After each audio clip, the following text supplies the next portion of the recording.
बिस्मिल्लाहिर्रहमानिर्रहीम। अस्सलाम वालेकुम। प्रोग्राम मुकाबिल में मेरे और आमिर मतीन साहब की तरफ से खुश आमदेद कहेंगे हम अपने तमाम देखने वालों को। नाज़रीन, भारत इबरतनाक शिकस्त से दो चार हो गया मगर उसके बावजूद बाज नहीं आया है। बलूचिस्तान का ज़िला है खुजदार, जहाँ पर एक स्कूल बस के ऊपर हमला किया गया और इस हमले में 4 मासूम बच्चों समेत 6 अफराद शहीद हो गए।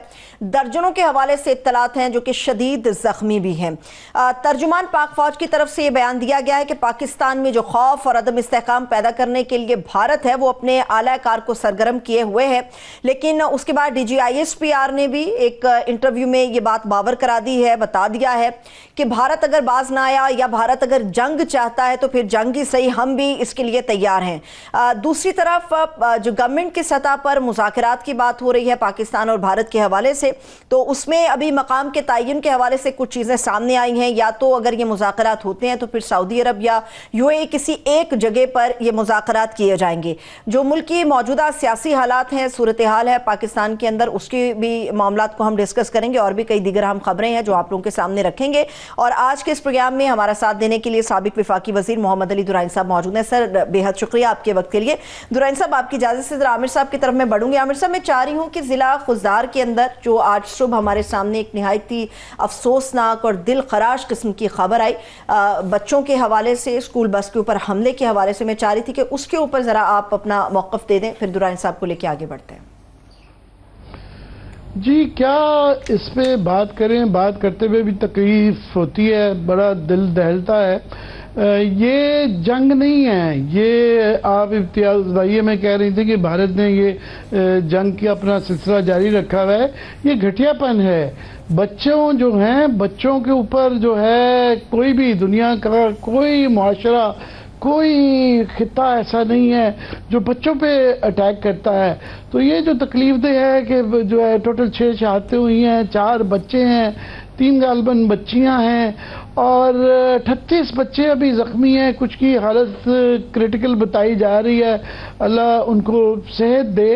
ये हमारे लिए APS पेशावर का दोबारा रीप्ले है और इसलिए मज़ीद तकलीफदेह है कि मैं भारत का मीडिया देख रहा था और वहाँ पे ग्लोटिंग की जा रही थी, इसके ऊपर एक किस्म की खुशी मनाई जा रही थी कि जी हमने बदला ले लिया।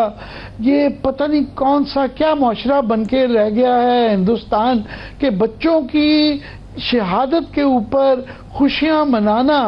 और जिस तरीके से उनके यहाँ बाकायदा बलूचिस्तान BLA के लोग जो हैं, वैसे उन्होंने यहाँ पे अभी तक जो इतलाएं हैं कि किसी ने जिम्मेदारी उसकी कबूल नहीं की, मगर इशारे तमाम जो आ रहे हैं वो BLA की तरफ आ रहे हैं। पर हिंदुस्तान के चैनल्स के ऊपर उनसे मुंसलिक कुछ लोग ये क्रेडिट लेते हुए मुझे नज़र आए।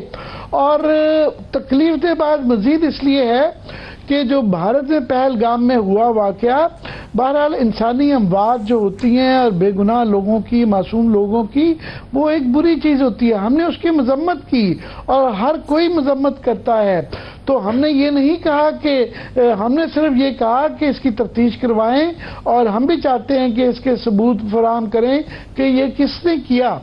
यहाँ पे ना सिर्फ के वो एक क्रेडिट भी उनके यहाँ कुछ लोग जो है BLA से मुंसलिक लेते नजर आए, दूसरे जिन अल्फाज में कि जी उन्होंने हमारे दांत खट्टे कर दिए और हमने बदला ले लिया और इस तरह भी बदला करेंगे, तो उससे एक दिल को तकलीफ हुई है। और मैं ये सोच रहा था कि भारत में इस वक्त उन्होंने 7 डेलीगेशन बनाए हैं जो दुनिया भर में जाके का बताया जा रहा है कि जी वो भारत का केस जो है लड़ेंगे। तो मैं ये सोच रहा था कि ये वाकया पहले भी हमारे यहाँ एक तसलसल रहा है बलूचिस्तान में। ये जाफर एक्सप्रेस का रिसेंटली हुआ, ये हफ्ता पहले ग्वादर डिस्ट्रिक्ट में जीवनी के मुकाम पे भी एक IED एक्सप्लोजन हुआ, 2 बच्चे वहाँ भी जख्मी हुए। तो ये हमारे यहाँ तो ये सिलसिला जारी है। तो ये किस मुंह से जाके दुनिया को क्या बताएंगे, ये जब ये वाकया अभी ताज़ा ताज़ा है और ये भी इनको समझ नहीं आती इंडिया को कि इनको इस दफ़ा पजीराई क्यों नहीं मिली? दुनिया इनके साथ इस दफा क्यों नहीं खड़ी हुई? इनके अपने हलीफ ममालिक, रूस ने इनका साथ क्यों नहीं दिया? अमेरिका क्यों न्यूट्रल रहा? चीन तो हमारा साथ है ही है। दुनिया इनके साथ इसलिए नहीं हुई कि 2019 के बाद से अब तक ये जो बलूचिस्तान में हो रहा था, पाकिस्तान के अंदर दहशतगर्दी के जो वाकयात हो रहे थे, ये दुनिया देख रही थी। और ये भी आज का ये वाकया भी और हाल ही में जो वाकयात हुए हैं, दुनिया देख रही है, दुनिया अंधी नहीं है। इसीलिए वो जो सॉफ्ट फेस एक जमाने में जो भारत का होता था, वो मोदी साहब का चेहरा बेनकाब हो चुका हुआ है। तो इस पे बिल्कुल वो बात करते रहेंगे। मैं चाहूंगा कि दुरानी साहब से इस पे टेक ले लिया जाए कि दुरानी साहब क्या कहेंगे इस पे। बिस्मिल्लाहिर्रहमानिर्रहीम। साहब, जो ये वाक़या है, दिल खराश कितना है आपने बयान कर दिया और कितना तकलीफ दे है, कोई शक नहीं है उसमें।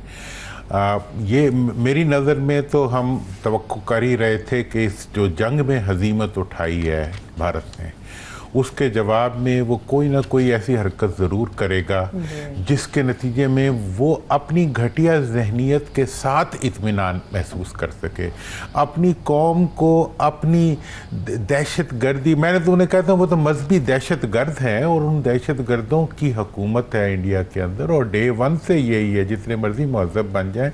मोदी साहब तो मोदी साहब ही हैं ना, तो लिहाजा उन्होंने वही कदम उठाया। तो मेरी पहली तो इसके बारे में बड़ी क्लियर सी बात है कि ये वाक़या होने के बाद हुकूमत की तरफ से तो एक ढील ढाल होती है, लेकिन मैं समझता हूँ कि ISPR ने एक प्रॉम्प्ट एक्शन किया है और इसके अंदर इंडिया की इन्वॉल्वमेंट ऑब्वियस है और उन्होंने उस चीज़ को ऑब्वियस तरीके पे बयान भी कर दिया। अब दूसरी बात यह है कि हुकूमत को भी इसके अंदर एक आगे बढ़ता हुआ रोल, मतलब मोदी साहब को सेव करने के बजाय मोदी साहब को एक्सपोज करने वाला रोल जो है वो हुकूमत को अदा करना चाहिए। प्राइम मिनिस्टर साहब को इसको तनकीद ज़रूर कर, इस पे ज़रूर उन्होंने हमदर्दी का इजहार करना चाहिए, लेकिन जो जालिम इसमें मुलविस हैं उनके खिलाफ तो मैं समझता हूँ कि प्राइम मिनिस्टर को भी बोलना चाहिए, उनके पार्टी हेड मियां नवाज शरीफ साहब को भी बोलना चाहिए, बल्कि पूरी पॉलिटिकल सीन में इसको बोलना चाहिए। और अगला नुक्ता जो मैं इसमें कहना चाहूँगा कि हुकूमत को चाहिए कि अब देखें, जंग बंद नहीं हुई, जंग अभी जारी है। अब जो सीज़ फायर हुआ है वो हुआ हुआ है, लेकिन उन्होंने अपना पुरानी जंग जो पहले वो कर रहे थे और हम उनको डायरेक्टली एक्यूज नहीं किया करते थे, अब हम उनको डायरेक्टली एक्यूज, अफवाज अपनी जगह पे अभी नहीं गई, वो अफवाज भी अपनी जगह पे पूरी तरह नहीं गई और दूसरी तरफ से उन्होंने अपने जो नॉन स्टेट एक्टर्स हैं उनको पाकिस्तान के अंदर दोबारा एक्टिवेट कर दिया। इसके लिए जो तकाजा है, मुझे वो नहीं समझ आ रही कि हुकूमत वो तकाजा क्यों नहीं पूरा करी। इसमें हुकूमत को फौरी तौर पे कौमी यकजहती का मुजाहरा करना चाहिए। देखें, इंडिया ने डेलीगेशंस बनाए हैं, उसमें उन्होंने अपोजिशन को भी डाला है, हमने डेलीगेशंस बनाए हैं, हमने सिर्फ हुकूमत को डाला है। मतलब ये है कि जितना आप नेशनल यूनिटी का मुजाहरा करेंगे उतना आप कौम को भी एतबार देंगे और दुनिया को भी आप एक होलिस्टिक रिएक्शन शो करेंगे पूरी कौम की तरफ से। सर्वे के जरिए कोई नंबर्स को आगे पीछे करना फिर भी नहीं होते, उसके वो भी यही बता रहे हैं कि पूरी कौम इस मामले पे मुत्तफिक है। हुकूमत क्यों नहीं मुत्तफिक होती कि वो एक यूनाइटेड जो ऑफेंसिव ले पूरी कौम की तरफ से और पूरी कौम की जो, और कोई इसमें था उसके लिए तैयार नहीं। और मैं तो बल्कि अपोजिशन के बिहाफ पे ये कहना चाहूँगा कि फौरी तौर पे अपोजिशन को नेशनल यूनिटी मूवमेंट जो है मुहिम को लॉन्च करना चाहिए और इर्रिस्पेक्टिव ऑफ के हुकूमत क्या करती है, अपोजिशन को दहशत गर्दी के खिलाफ एक मजबूत मौक़िफ़ लेके कौम को मुत्तहिद करने के लिए मैदान में आना चाहिए और ये वक्त की ज़रूरत है आमिर साहब। और ये बिल्कुल आपने सही कहा कि ये जी जनाब दुरानी साहब, ये इस बात की दोबारा निशानदही आई, याद दहानी कराई गई है कि इंडिया ने वैसे ही कह रखा हुआ है कि उनका ये जो ऑपरेशन सिंदूर है ये खत्म नहीं हुआ। ये सीज फायर को वो पॉज कह रहे हैं कि ये पॉज है। इसका मतलब ये है कि वो तैयारी कर रहे हैं, उनके लिए ऑपरेशन है। हाँ, ये निशानदही करता है कि वो जंग के मैदान में, क्योंकि हमारे से उनको हजीमत बर्दाश्त करनी पड़ी है, उनके 6 तैयारे गिर गए हैं, जंग के मैदान में नहीं लड़ सकते। वो हमें दाखिली जंग के अंदर ये पीठ के पीछे वार करने का ये इस दफा हरबा इस्तेमाल करेंगे। और बिल्कुल जिस तरह आपने कहा कि हम ये जीती हुई जंग जो है इसको बरकरार रखने के लिए जरूरी है कि अपना एक इन हाउस इन ऑर्डर करें। और आप ये बिल्कुल तसलसल के साथ कई महीनों से, साल डेढ़ से ये कह रहे हैं कि ये बड़ा ज़रूरी है कि इस वक्त ठीक है हमने ये जंग जीत ली, दो लोगों का वलवला मौजूद है, ये इस वक्त फराख्तली भी दिखानी चाहिए और कौमी तकाजा भी है कि ये याद दहानी है कि अभी खतरा टला नहीं है, कल को हमें ये बड़ी लड़ाई लड़नी है। तो उसके लिए भी जो खास तौर पे पीटीआई को इसके अंदर भी शामिल करना और इमरान खान के लिए भी फराख्तली दिखाना कि उनके जो कम अज कम वैसे भी इंसानी हकूक के तकाजे जो होते हैं वो कैदियों के भी होते हैं, वो पूरे करने चाहिए। फैमिली से मुलाकात, वकला की वो मुलाकातें और ट्रांसपेरेंसी लाने के अलावा कोई हर्ज नहीं है कि अगर पेरोल पे बाहर ला के उनको भी एपीसी में शामिल किया जाए और जिस तरह आप कह रहे हैं कि डेलीगेशंस का हिस्सा बनाया जाए पीटीआई को, ये बहुत जरूरी होगी। क्या कहेंगे? देखिए मैं आमिर साहब, देखें एक तो मैं ये कहना चाहता हूँ कि ऑपरेशन सिंदूर जो है ना, वो संदूर जो उन्होंने अपने फौजियों को लगाया था वो तो बेचारे खुद संदूर बन गए। अब वो संदूर उन्होंने दहशतगर्दों को लगा के उनको लॉन्च कर दिए और ये आप उनके नेशनल सिक्योरिटी एडवाइज़र वो रिकॉर्ड पे हैं कि वो ये कह चुके हैं कि ये वो हिकमत अमली है जिसके ज़रिए वो पाकिस्तान के खिलाफ अपनी जंग को कर रहे हैं। इस दाखिली जंग में उनको लगा कि वो कामयाबी हासिल कर रहे हैं, उसके बाद उन्होंने हौसला पकड़ के कोशिश की कि बाकायदा जंग के ज़रिए हमें वो करें, इंटिमिडेट करें और हमें दबाएं। उसमें उनको मुंह की खानी पड़ी, शिकस्त हुई, तजलील हुई। तो ये अब आपको भी, हमें सबको अंदाज़ा है कि इस वक्त भारत जो है वो दहशतगर्दी पे अपनी इन्वेस्टमेंट को मैनी फोल्ड बढ़ा देगा। मुझे कम इम्कान है कि वो बॉर्डर पे आके आपको चैलेंज करे, मुझे ज़्यादा इम्कान है कि वो दहशतगर्दी के ज़रिए अपने आप को रीअसर्ट करेगा और हमें ये चीज़ उसके चेहरे पे, उसकी दहशतगर्दी के ख़िलाफ़ पूरी कौम को खड़ा करके ही हम इस चीज़ को आगे बढ़ सकते हैं। लेकिन दुरानी साहब, पूरी कौम तो तब खड़ी होगी ना जब सियासी यकजहती होगी। अभी आमिर साहब ने जिस तरफ इशारा किया, आज प्राइम मिनिस्टर ऑफ पाकिस्तान ये कह रहे थे कि हमने पीटीआई के लोगों को इसलिए भी शामिल नहीं किया क्योंकि जंग के दौरान कुछ लोगों का नाम लिए बगैर उन्होंने कहा कि जी भारतीय मीडिया पे उन्होंने जैसी गुफ्तगू की और हमें ये डर है कि वो बाहर जाएंगे तो वो पाकिस्तान के बजाय जो अपना केस है उसको लेके बात को आगे बढ़ाएंगे, इसलिए हम ये रिस्क नहीं ले सकते। देखें ये तो वो बात है ना कि जो बड़ों को जेब नहीं देती। तो इस लिहाज से ये वाली बातें जो हैं ये तकसीम की बातें और ये सिर्फ इंडिया के फायदे की हैं, ये हमारे फायदे की नहीं है। हमारे फायदे की बात यह है कि तमाम लीडर, मैं आपको आज कहता हूं, मैं जीडीए के बिहाफ पे आपको यकीन दिलाता हूं कि पूरा जीडीए जो है वो इस सबसे पहले पीर साहब पगाड़ा ने कहा कि जी हर हुर जो है वो अपनी फौज के पीछे खड़ा हो जाए। मतलब ये है कि कौम तो कौम है, आप कौम को जो है पार्टी बनाना चाह रहे हैं और आप पार्टी भी, मैं अगर एक इस वक्त ये तजवीज़ दूंगा कौमी मफाद के अंदर, आप जब ऐसे लोगों को लाते हैं वो ज़ाहिरी तौर पे तो बहुत खुशामद करते हैं लेकिन हकीकत में वो झुके हुए होते हैं उन मुल्कों के और उन ताकतों के सामने जो ताकतें जिनके कब्ज़े में उनकी जान होती है। वो तोतों के सामने झुके होते हैं जिन तोतों में उनकी जान होती है। उनकी जान वही है जहाँ उनका माल है, उनकी जान वही है जहाँ उनकी जायदाद है। अब ये सिपाही की कुर्बानी, ये फौजी की कुर्बानी, ये अवाम की कुर्बानियाँ जिनके नतीजे में कौन था वो पायलट, कौन थे वो नौजवान जिन्होंने के एक most superior technology of the west को उन्होंने तजलील का निशान बना दिया। और आज आपको पता है आपके एक इकदाम की वजह से जो पाकिस्तान के जवान पायलट्स ने अंजाम दिया और फौजियों ने अंजाम दिया, उसकी वजह से पूरी दुनिया का जो बैलेंस है डिफेंस ट्रेड का, उसके ऊपर इफेक्ट आ रहा है। कोई मामूली बात नहीं है। और ये दुनिया इस चीज को मान रही है कि ये स्किल्स की वॉर थी, ये वॉर स्किल्स के जरिए पाकिस्तान के जवानों ने जीती है। तो लिहाजा इस स्किल के बावजूद वो लोग जिनकी सारी स्किल्स जो है इस मुल्क को लूटने में अब तक लगी रही है, उन स्किल्स को यह हक नहीं दिया जा सकता कि वो पाकिस्तान के अंदर मजीद तकसीम के लिए कुछ भी करें।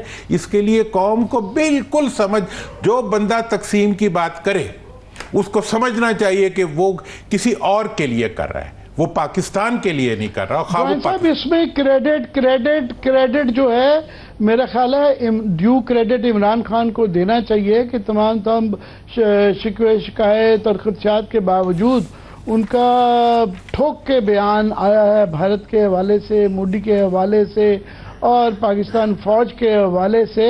और दूसरा जो आप ये बड़ी अहम बात कर रहे हैं कि ये कोई सिर्फ इंडिया की और पाकिस्तान की अब जंग नहीं रही, पूरी दुनिया में इसको स्टडी किया जा रहा है और ये इसकी वजह से चाइनीज टेक्नोलॉजी, चाइनीज के जो जहाज फाइटर जेट्स जो थे जिनको एक्नॉलेज नहीं किया जा रहा था। अभी पूरी आर्मामेंट की इंडस्ट्री दुनिया की सबसे बड़ी इंडस्ट्री है, वो कोई $600 बिलियन एनुअल उसकी सेल्स हैं और मल्टी ट्रिलियन डॉलर्स की इंडस्ट्री है सबसे बड़ी। उसके अंदर कोहराम मच चुका हुआ है, उनके चेंगडू कॉरपोरेशन के जो शेयर्स हैं वो 40% बढ़ गए हैं। तो इसलिए ये इसमें जो भारत को समझ नहीं आ रही, दुरान साहब आपकी इजाजत से, उसका एक पहलू ये भी है कि ये CPEC जो है वो BRI जो बेल्ट एंड रोड इनिशिएटिव है उसकी फ्लैगशिप जो उसका है वो CPEC है और ये बलूचिस्तान के अंदर से कॉरिडोर क्योंकि गुजरता है, गवादर से लेके खुंजराब तक जाता है। तो ये पहले भी बलूचिस्तान के अंदर, कराची के अंदर भी जो चीनियों पे हमले होते रहे हैं, जो इस जगह में चीन हमारे साथ खड़ा हुआ है और ये भारत सिर्फ पाकिस्तान से नहीं लड़ रहा, ये पाकिस्तान और चीन के साथ लड़ रहा है। तो ये बलूचिस्तान में मजीद करके जो ये चीन की तरफ से पहले भी जो बयान आया है कि जी वो हमारी पाकिस्तान की सिक्योरिटी और पाकिस्तान की जो टेरिटोरियल इंटेग्रिटी जो है वो उसको सपोर्ट करते हैं। और उनके, मैं कई स्कॉलर्स को सुन रहा था कि ये वो नोट कर रहे हैं कि बलूचिस्तान में और पाकिस्तान में जो चीनियों के ऊपर हमले गए हुए हैं उसके ताने बाने कहाँ जाके मिलते हैं। और ये कोई BLA की माजी के अंदर उन्होंने कभी छुपाया नहीं है, उनके भारतीय मीडिया पे इंटरव्यू भी आते हैं, वो ओपनली जो है डिक्लेयर्ड भी कई दफा ये चीजें होती हैं। तो ये इससे मेरा ख्याल चीन जो है मजीद हमारे साथ खड़ा होगा। ठीक है, उनके पास पैसे ज्यादा होंगे, काफी कुछ ले लेंगे, मगर वो चीन को मैच नहीं कर सकते। इससे मेरा ख्याल है कि चीन की, आपका क्या ख्याल है कि इसके बाद से चीन की सपोर्ट हमारे लिए कम होगी या ज्यादा होगी? देखिए आमिर साहब, इसमें तो कोई शक नहीं है कि चीन जब मुश्किल में पाकिस्तान होता है, अब मैं कहाँ से शुरू करूँ, जब से 65 से आगे भी आप आ जाएं, मुश्किलात में चीन ने कभी हमें जंग के लिए इंस्टिगेट नहीं किया, लेकिन जंग की सूरत में उसने कभी पुष्ट भी नहीं दिखाई। उसने हमेशा हमें सपोर्ट किया, उसने हमें हमेशा कहा है कि आप अपनी इकोनॉमी को मजबूत करें ताकि आप जंग के अंदर मुकाबला कर सकें। कश्मीर के ऊपर हमें पता होना चाहिए, शायद आवाम को पता हो या ना ज़्यादा, कि चाइना का स्टैंड जो है कश्मीर के ऊपर पाकिस्तान से भी सख्त रहा है। पाकिस्तान के बहुत से लीडर उसके बारे में कोई कॉम्प्रोमाइजिंग, वो तो वीज़ा भी नहीं देते थे इस सारे बैकग्राउंड पे, वो हमारे बड़े इंसिस्ट करने। लेकिन इसमें मैं एक बात आपको बताना चाहूँ, देखें इस वक्त पाकिस्तान की जियोपॉलिटिकल सिचुएशन जो है वो पाकिस्तान की लीडरशिप के लिए एक बहुत बड़ी जगह पैदा करती है कि वो अगर एक गैर जानिबदारी के अंदर अपने मफादात, अपने कौमी मफादात की बुनियाद के ऊपर अगर पॉलिसीज़ को और अपनी स्ट्रेटजीज़ को बनाएं तो वो पाकिस्तान के लिए एक बहुत बड़ी गनीमत बन सकती है। दूसरी बात जो मैं कहना चाहता हूँ PTI के रेफरेंस से, मैं समझता हूँ कि PTI की लीडरशिप की रिहाई के लिए धरने, जुलूस, बाकी चीज़ें, वो जो कुछ भी करते हैं उन्हें उसके लिए तो पॉलिटिकल स्ट्रगल करनी पड़ेगी, लेकिन उससे बड़ी जो पॉलिटिकल स्ट्रगल है वो ये है कि इस वक्त PTI को और GDA को और तमाम ऑपोजिशन पार्टियों को मिलकर PPP और PML के खिलाफ अपनी कैंपेन को भले जारी रखें, क्योंकि वो उनकी तरफ से मुझे पता है उन्होंने एक राब्ता भी किया है जिसमें उन्होंने कहा है जी कि आए पीपल्स पार्टी, PMLN और PTI हम मिल के एक हिकमत अमली बनाएं तो उसके बाद इमरान खान साहब रिहा हो जाएंगे। ये ऑफर हुकूमत की एक फर्द की तरफ से पीटीआई को दी गई, ठीक है। वो ऑब्वियसली वो तो उन्होंने मानी नहीं है, वो उनका एक पॉलिटिकल। लेकिन इस वक्त दहशत गर्दों के खिलाफ अगर पीटीआई और अपोजिशन पूरी कुव्वत के साथ आवाज उठाती है, अगर दहशत गर्दों के मुकाबले में पीटीआई, बल्कि मैं तो कहूँगा कि जो यूनाइटेड ऑपोजिशन है वो एक पूरी कैंपेन लॉन्च करती है और आवाम को वो ज़्यादा हैं नंबर्स, तो बेसिकली आवाम को मोटिवेटिंग फैक्टर तो इस वक्त सारा का सारा ऑपोजिशन के हाथ में है। सिंध में आप देख लें क्या हाल है पीपल्स, मतलब वो जो आपकी गर्दन पे बैठा हुआ आपका हुक्मरान होता है, जो गर्दन में से खून निकाल रहा होता है, उसका कितना वर्थ होती है। और फिर ऊपर से उसके बयानात भी वही होते हैं कि जो डिविसिव होते हैं, जो तकसीम करने के लिए होते हैं। वो ऐसी सूरत हाल में अगर अपोजिशन जो है वो एक यकजहती का पैगाम देना चाहती है तो उसको इस भारतीय दहशत गर्दी, जो कि इस वक्त एक क्लियर, मैं आपको पता है मैं बहुत अरसा पहले से शोर मचाना शुरू कर देता हूँ। वो जब अफगानिस्तान से पहला अमरीकी असला आया था दहशत गर्दी में, उस वक्त मैंने शोर मचाया था कि ये इस पर अब कुछ नहीं किया, कुछ नहीं किया, कुछ नहीं किया।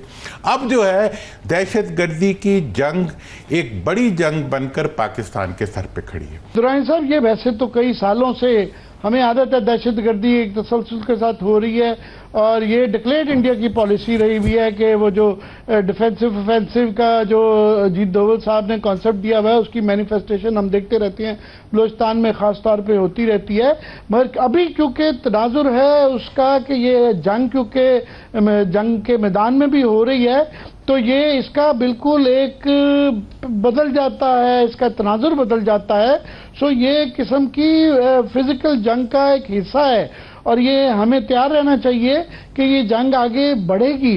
और चीन का आपने सही कहा कि माजी में भी उनको हमारे साथ सीपैक स्लो हो गया, वो उसकी स्लो डाउन होने की वजह कि हमारी ये जो अदम इस्तेहकाम, सियासी अदम इस्तेहकाम जो है एक वजह रही है और इसीलिए वो अपना अब जो ऑयल कॉरिडोर जो है वो ईरान के ज़रिए लेके जा रहे हैं, क्योंकि हमारे यहाँ स्टेबिलिटी नहीं है। सीपैक वरना शॉर्टेस्ट रूट जो है ये ग्वादर से है, जो वहाँ से लेके जाते हैं ईरान से, वो आगे कजाकिस्तान, किर्गिस्तान, वो 2-4 मुल्क कर, वो बड़ा ज़्यादा पहाड़ी इलाका, हमारे से भी ज़रा डिफ़िकल्ट टेरेन है। तो ये उनका ये जोर रहा है और मेरा ख्याल है कि चीन के साथ अब हमारी पहले भी लाइफलाइन थी, अब मजीद बढ़ गई है। हम चीन के साथ मिलके जो है भारत का मुकाबला कर सकते हैं और कर रहे हैं। तो इसको बढ़ाने के लिए भी, उनको मैसेज देने के लिए भी, उनके ये खदशात दूर करने अपने लिए भी और उनके लिए भी मजीद ज़रूरी हो गया है कि हम अपनी हाउस इन ऑर्डर करें और कौमी यकजहती करें और पीटीआई को उसका हिस्सा बनाएं। क्या कहेंगे? देखिए इसमें आमिर साहब, मैं तारीखी तौर पे आपको वाक़या सुना दूं कि जब सीपैक शुरू हुआ था, इनिशियल जो चाइनीज़ डिज़ाइन था और हमारा डिज़ाइन था, उसमें चाइनीज़ बॉर्डर से लेके बलूचिस्तान तक सबसे पहले एक इंटरनेशनल जो ग्रेड था उसकी लाइन रिकमेंडेड थी जिसको के जाना था, और उसने वहीं से आगे मतलब रेल के ज़रिए जो है इस रूट ने कनेक्ट हो जाना था आगे, और वहीं से आगे चूँकि इंटरनेशनल वो गेज चलती है उसी के तहत इसने जाना था। मतलब ये है कि ये वो खुशामद तरीके से वो डाइवर्जन्स लाई गई जिसके नतीजे में ये प्रोजेक्ट कमज़ोर भी हुआ और इसमें फ़ायदा मगरिब का हुआ। ये मैं आपको बिल्कुल पता। इस वक्त मेरी जो इसके बारे में जनाब वो ये है कि पीपीपी और पीएमएलएन की हुकूमतें जो हैं, आप ये अंदाज़ा करें कि अभी ये जो रिसेंट हुआ है इंडिया के खिलाफ सारा, इसके अंदर भी अपोजिशन के लोगों को जुलूस भी नहीं निकालने दिया गया। मतलब भारत के खिलाफ जुलूस निकालने के ऊपर भी इन दोनों हुकूमतों ने अपनी दहशतगर्दी की है उन लोगों के खिलाफ जो पाक फौज और पाकिस्तान के हक के अंदर निकलना चाह रहे थे। मतलब ये कौन सी पाकिस्तान दोस्ती है? आप वो कहते हैं मतलब 100 गज वारू और गज न फाड़ू, मतलब ये है कि ज़बानी जमा खर्ची के अलावा जब कोई कौमी यकजहती का अमली मुजाहरा करने का मौका आता है, उस वक्त ये अपनी ताकत के ज़रिए जो है अपने मुखालफीन को ज़मी बोस करना चाहते हैं। मतलब ये अपने हर मुखालिफ को पाकिस्तान का दुश्मन जाहिर करने की कोशिश लेकिन दुरानी साहब उसमें ये फैक्टर भी आ जाता है ना कि रैली के नाम के ऊपर अपना ना सौदा बेचने के लिए निकल जाएं, ये भी तो फैक्टर है। इसीलिए तो वो टीम और सिफारत का जो मामला आप लोग डिस्कस कर रहे हैं, देखिए ये गुमान जो होता है आप टेस्ट करें ना। देखिए सबसे बड़ा वॉरियर कौन बना इस जंग के अंदर? वही सोशल मीडिया। और आपको इज्जत किसने दिलाई? आप लोगों ने दिलाई, आपके नेशनल मीडिया ने दिलाई कि जब उसने एक कौमी मौक़िफ़ को एक डिसेंसी के साथ, कॉन्फिडेंस के साथ, नॉलेज के साथ और एक रिस्पॉन्सिबिलिटी के साथ उन्होंने डील किया, तो किसकी बेइज्जती हुई? हमारा फायदा हुआ, हमारी इज्जत हुई, हमारी अपनी स्ट्रेंथ है। ये कैसी हुकूमतें हैं जो अपनी स्ट्रेंथ को कमजोरियों में बदलने के लिए दिन रात काम करती हैं, अपने दोस्तों को दुश्मन बनाने के लिए दिन। जनाब जी दुरानी साहब, मैं आपने बड़ी आगे ये जो CPEC का तारीखी पस मंज़र पेश किया है, मैं उसमें सिर्फ ऐड कर दूं कि लोगों को समझाने के लिए कि चीन ने हमेशा चीन का विजन बहुत बड़ा रहा है। आप देखें उन्होंने जो अपना विजन दिया हुआ है वो 2039 उनको जब 100 साल उनकी सेंटेनरी है, 1947 में आज़ादी मिली थी, उनको 49 में मिली थी, तो 2049 के अंदर उसके लिए वो प्लानिंग कर रहे हैं। और प्लानिंग का सबसे ज़्यादा जो भारत इस बंद गली में जा रहा है कि चीन ने हमेशा कोशिश की कि इस खित्ते की तरक्की के लिए और भारत को साथ लेके चले। और हमारे ऊपर भी ये यहाँ आके ची जिनपिंग को आपको याद होगा जब वो आए थे, उन्होंने कहा ये जो CPEC है ईरान, अफगानिस्तान और भारत भी इसका हिस्सा बने। और लोगों के लिए, नाज़रीन के लिए ये ज़रूरी है इसका बैकग्राउंड कि 2013 में जब BRI belt and road initiative आया, ये शी जिनपिंग का आइडिया था, विजन था। ये चीन की अब लाइफलाइन है, उनका ये सारा कुछ इस पे दाव लगाया हुआ है। इसके अंदर जो 6 कॉरिडोर है जिसमें से CPEC भी है, एक 7वां कॉरिडोर जो था वो BCIM था, वो बांग्लादेश, चाइना, इंडिया और म्यांमार था। इंडिया को उन्होंने बड़ी कोशिश की कि उसके अंदर शामिल करें, इंडिया ने उससे बैकआउट किया और उसके बाद बार बार उनकी कोशिश की, उनको वो कैंसिल करना पड़ा। और उसके बाद उन्होंने CPEC के अंदर भी दावत दी, शामिल ना किया गया। उसके बाद उन्होंने जो है सार्क के अंदर जो है पाकिस्तान ने 2016 में कोशिश की कि उनको बीच में ले आए, वहाँ भारत ने खटमंडू में उनको ब्लॉक किया और उसके बाद से सार्क को भी जो है गैर फाल कर दिया गया। उसके बाद अब ब्रिक्स में जो है उनको कॉमन करेंसी की बात कर रहे हैं, भारत वहाँ भी ब्लॉक कर रहा है। और इस दौरान में 2019 में वो एक टर्निंग पॉइंट था जिसके अंदर 370 को जब वो एब्रोगेट करके कश्मीर को हिस्सा बनाया गया, यूनियन टेरिटरी बनाया गया, उस वक्त फिर चीन ने ये कहा कि ये हम इसके अंदर पार्टी हैं।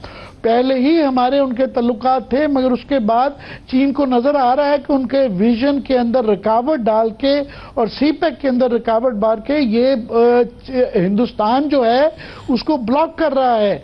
तो ये हमले जो बलूचिस्तान में आज हो रहे हैं या ये जो जंग हो रही है, ये लार्जर तनाजुर में ये चीन की रेड लाइन है। ये भारत को शायद समझ नहीं आ रही या उनके यहाँ जो सीनियर एलिमेंट हैं वो मोदी ने डरा दिए हैं, क्योंकि इस पूरे खित्ते में अब सिर्फ एक चीन मुल्क रह गया है जो कि बाहर है इस BRI से, चाइना के बेल्ट एंड रोड इनिशिएटिव में। उसके दाएं बाएं जो जितने मुल्क हैं, कोई मुल्क नहीं रहा जो कि इसका हिस्सा ना हो। और ये जो J-10C ये जहाज है, ये इस खित्ते में 3 मुल्कों ने लिया भाई। ये आखिरी में बात कर दूं, एक पाकिस्तान, बांग्लादेश और म्यांमार। और ये तीनों मुल्क भारत के जो है हम वेस्ट में हैं, ये ईस्ट में है 2 मुल्क। सो ये एक लार्जर तनाजुर है जो कि समझने की जरूरत है कि भारत जितना इसमें आगे जाएगा, हमें चीन के थैंक्स टू इंडिया हम ज्यादा करीब आएंगे। मैं ये लार्जर जरा इसका पस मंजर पेश करना चाह रहा था। दुरानी साहब आप क्या कहेंगे इस पर? देखिए आमिर साहब, मैं ये बताऊं कि इंडिया के अंदर मेरी चूंकि वहाँ बहुत मैं राब्ता भी रखता हूँ, मैं बात भी करता हूँ, इंडिया के अंदर जितने सीनियर एलिमेंट्स हैं जो ये समझते हैं कि मुस्तकबिल जो है वो ट्रेड का है, जो समझते हैं कि मुस्तकबिल मईशत का है, वो ये समझते हैं कि इंडिया के पास कोई ऑप्शन नहीं है कि वो चाइना और पाकिस्तान से लड़ने के बजाय ट्रेड के ज़रिए इनके साथ अपनी और रीजनल स्ट्रेंथ्स को इन्हांस करे। इस वक्त वो अमेरिकी एजेंट बन के या वेस्ट का एजेंट बन के वो जो कुछ उसने गेन करना था वो एक दिन के अंदर जो है आपकी एयरफोर्स ने उसको ज़मीन बोझ कर दिया, उसकी सारी स्ट्रेंथ्स को जो था ज़ीरो कर दिया। इस वक्त अगर कश्मीर का इशू रिजॉल्व करना है तो वो चाइना करा सकता है। अगर इस वक्त इंडिया और इस रीजन के अंदर ट्रेड होनी है सिर्फ उस वक्त हो सकती है जब इस इलाके के जो रीजनल कॉन्फ्लिक्ट्स हैं उनको रिजॉल्व करने के लिए थर्ड पार्टी के तौर पर इंडिया चाइना को एक्सेप्ट करे।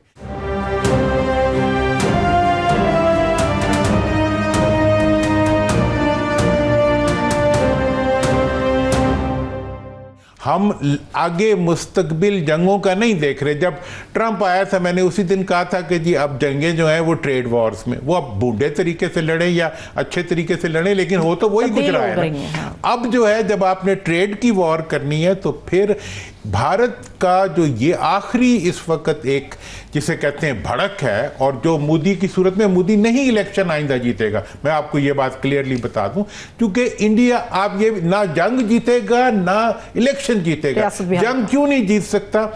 आपको पता है अब तक वो जो उनके निशाने अदर गवर्नम चक्कर का जो उनका जो अवार्ड है, जो सबसे बड़ा जंगी अवार्ड है, वो अब तक इंडिया ने 21 दिए हैं। मतलब यह है कि उनकी फाइटिंग फोर्स जो है वो तो उनसे 70% फाइटिंग फोर्स जो है वो आज इंडियन आर्मी के साथ नहीं है।